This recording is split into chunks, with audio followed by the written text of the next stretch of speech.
The grid, 10 lives inside a system that was built to win. Before you are a name, you are a number. Before you are a person, you are a function. Welcome to the most efficient machine ever built, a society where everyone works, everyone produces, and almost no one is free. Level 1. The migrant. You left your village at 19 with a phone number written on your wrist in ballpoint pen. You crossed a border that cost you everything you had saved in 4 years. You live now in a room with 11 other men. You sleep in shifts. The mattress is still warm when you lie down. You work 12 hours a day on a construction site building towers you will never enter. Your employer holds your passport. He says it is for safekeeping. You know what it is for. You send money home every month, enough to keep your mother alive, not enough to go back. You are not a slave.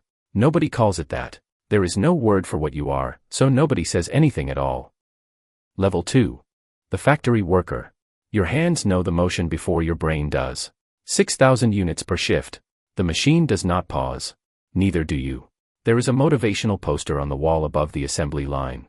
It says, "Together we build tomorrow." You have read it so many times the words have stopped meaning anything. You earn enough to eat, to rent a bed, to charge your phone. Last year the quota increased, your pay did not. You filed a complaint through the official channel. The official channel is a form.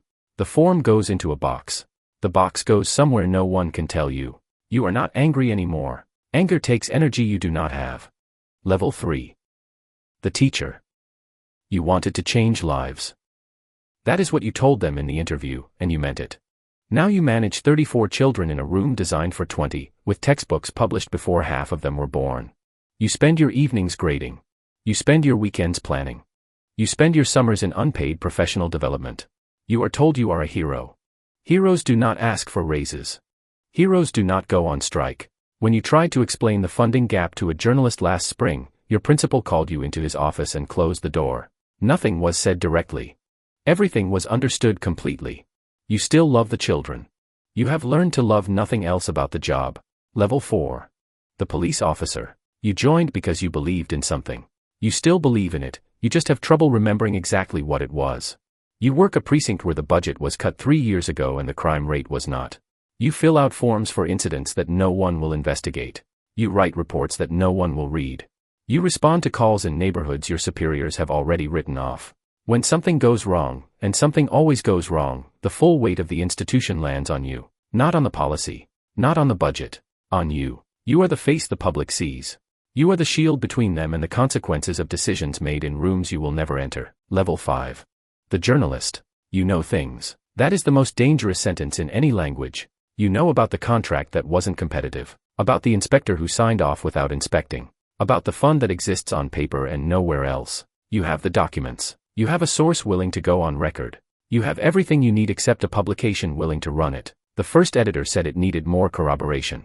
The second said the timing wasn't right. The third stopped returning your calls. You published it yourself eventually, on a blog, on a Tuesday, to an audience of 400 people. The story died in 48 hours. The contract is still running. Level 6.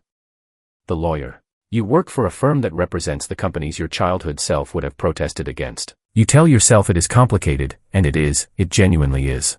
You tell yourself someone has to do it, and that's true too.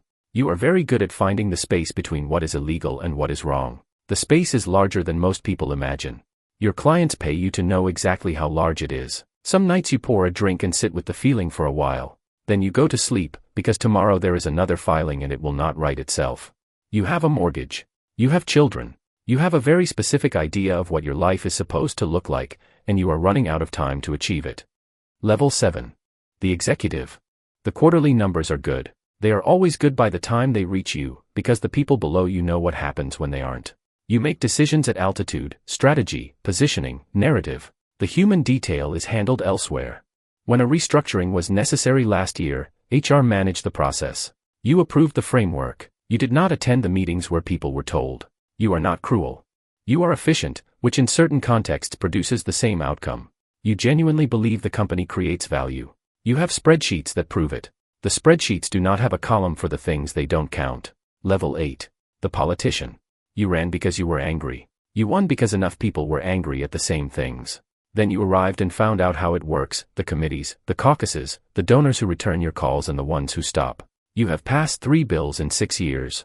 You are proud of 2 of them. The third you agreed to because the alternative was passing nothing at all. You campaign on what you believe. You govern on what is possible. The gap between those two things is where your idealism used to live.